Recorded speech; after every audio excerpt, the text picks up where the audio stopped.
भगवत इच्छा नहीं होगी, जो भी कारण था सरस्वत हो गई और आ गई, और जैसे ही अयोध्या में आई पूरी अयोध्या में एक साथ अपशकुन हो गया।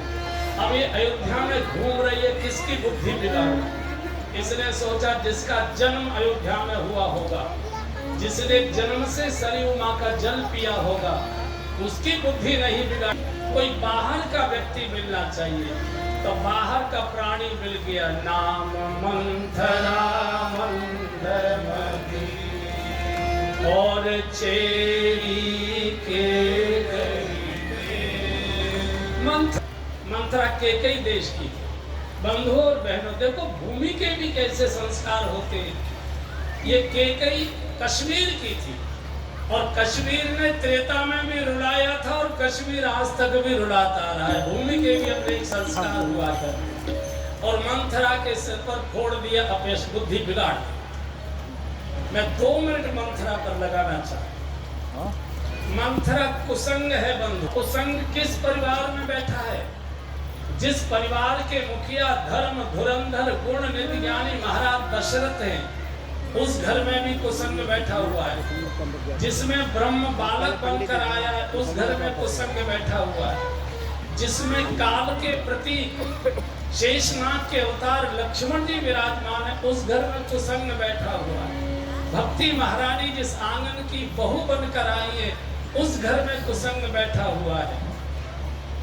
और कुसंग को कोई निकाल नहीं पाए। सामान्य नौकरानी थी, कुबड़ी भी थी, चला नहीं जाता था, लोग इसकी मजाक करते थे। एक निवेदन में व्यासपीठ से जरूर करूंगा, किसी की शारीरिक विकलांगता की हंसी कभी गलती से भी मत उड़ाइए।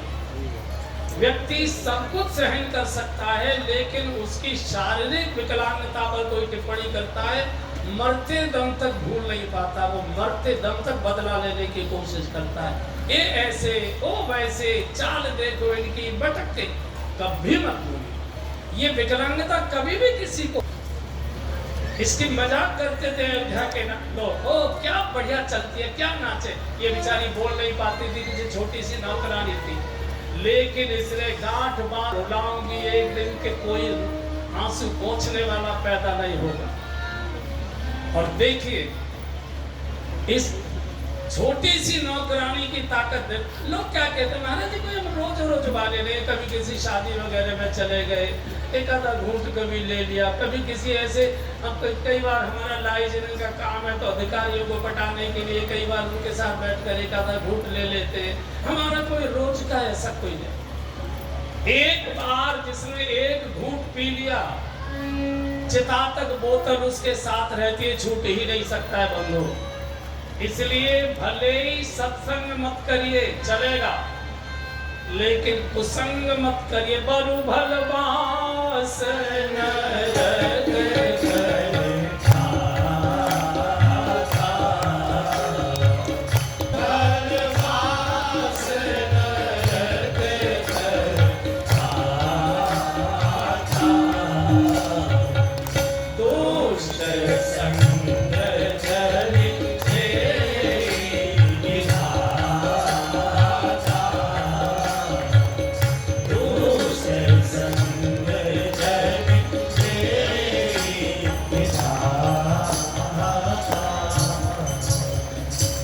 सत्संग न मिले घर में चादर ओढ़कर सो जाइए, कृपया कुसंग में मत जाइए। एक सज्जन ने पूछा कैसे पता लगे हम कुसंग में? सब जानते हैं, जानता है कि मैं गलती कर रहा हूँ। आप किसी कुत्ते को रोटी डालिए, गली के कुत्ते होते हैं, उनको रोटी डालिए, जहाँ रोटी डालोगे कुत्ता वहीं खड़े होकर खाता है। लेकिन जब कुत्ता किसी घर से चुरा कर ले जाता है, तो घर के बाहर नहीं खाता, दूर जाकर किसी गली में छुपकर खाया करता है।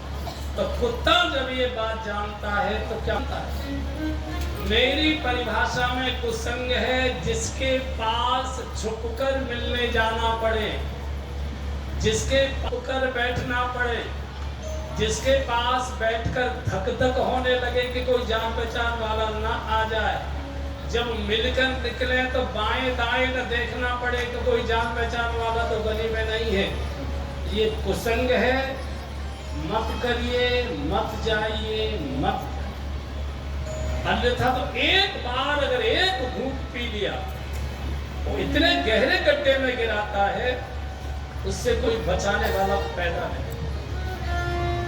और ये छोटी सी मंथरा, जरा सी नौकरानी, इसकी ताकत देखो। इसने राज्यसभा के सर्वसम्मत निर्णय को पलटवा दिया।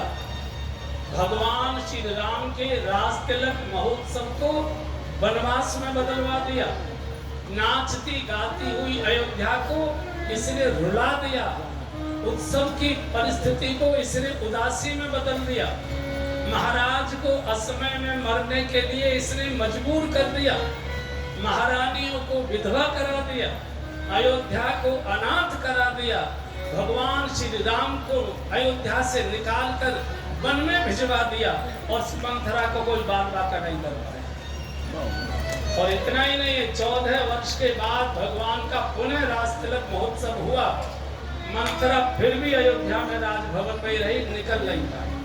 मैं निवेदन कर रहा हूं, भले ही सत्संग मत करो, लेकिन कुसंग मत करो। जहाँ छुपकर जाना पड़े, जहाँ बचकर जाना पड़े, जहाँ छुपकर बैठना पड़े, जहाँ छुपकर खाना पड़े, कनखियों से इधर उधर देखकर करना पड़े, वो कुसंग है, पाप है। मत करिए, मत करिए, मत करिए।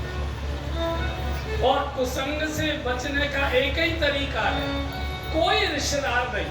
बहुत बड़े रिश्तेदार थे, मना नहीं कर, नहीं, आपके भीतर कोई न कोई इच्छा होगी। किसी की हिम्मत नहीं है जो हमको गड्ढे की ओर ले जाए। हम ही चाहते कि कोई सहारा दे और हम गड्ढे में कूद जाए। जिनको इस कलिकाल में बचना है और कदम कदम पर ऐसी परिस्थिति आएगी कि गड्ढे दिखाई देंगे, गिरने की एक स्थिति होगी, उस समय कथा को याद करो। मैंने सैकड़ों लोगों के बीच में बैठकर कथा सुनी है, उनमें से कोई देखेगा तो क्या सोचेगा। मैंने हाथ ताली बजा बजा कर कीर्तन किया है, मैंने कंधे पर रखकर कावड़ चढ़ाई है। मैं स्वामी जी के चरणों में भी बैठता हूँ और यहाँ भी बैठा दिखाई दूंगा तो स्वामी जी पर क्या असर पड़ेगा।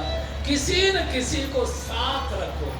अब कोई नहीं मिलता है तो भगवान को साथ रखो। हर समय यही गुनगुनाया जाए, कृष्ण गोविंद गोपाल साथे चलो, कृष्ण गोविंद सबका याद चलो, कृष्ण गोविंद गोपाल साथे चलो, कृष्ण गोविंद गोपाल साथे चलो, मन के रथ को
अपने गुरुदेव को याद रखो, या कुछ नहीं है तो कथा को याद रखो।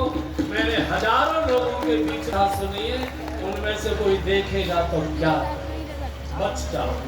और अब बड़ा सौभाग्यपूर्ण गुरुदेव भगवान की अमृतमयी वाणी आज इस हरियाणा प्रदेश की बहुत यशस्वी सेशन जज और हमारी बहुत लाडली बहन आदरणीय नीलम सिंगला जी, बहुत बहुत स्वागत, बहुत बहुत व्यासपीठ का अभिवादन। आदरणीय कैलाश जी भी बैठे, हमको करनाल में सबसे पहले कैलाश जी ले गए थे, पता नहीं क्यों उठ गए, अब नहीं बुला रहे। एक बार कैलाश जी को कहिए ना, क्या बात हो गई, ठीक है। अब पूज्य स्वामी जी का आशीर्वाद, एक बार रात्रि को सोने वाली क्रिया, हाथ उठाइए, आंख स्तर पर सोते समय जब बिल्कुल लाइट बुझाकर आप सोने को हो तब की जाएगी। आंखें बंद, बंद आंखों से भगवान की किसी मनोहारी छवि की कल्पना करिए। मेरे साथ बोल, मेरे ऊपर बरस रही, मैं आपको सादर प्रणाम करता हूं। माथा टेकिए, प्रणाम। फिर दूसरी बार, हे प्रभु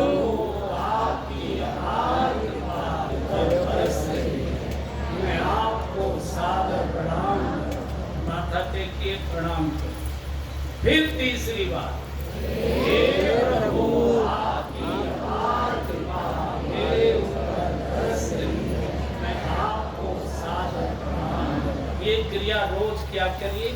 एक बार जय घोष बोलिए, श्री देवी मैया की जय। कल की कथा प्रातःकाल ठीक शुरू होगी, कल सवेरे के सत्र में समापन कथा है, ठीक 10 बजे आइए। उसके बाद दिव्य भंडारे का आनंद लीजिए। अब कोई आशीर्वचन बहुत भाव से, धैर्य से बैठे।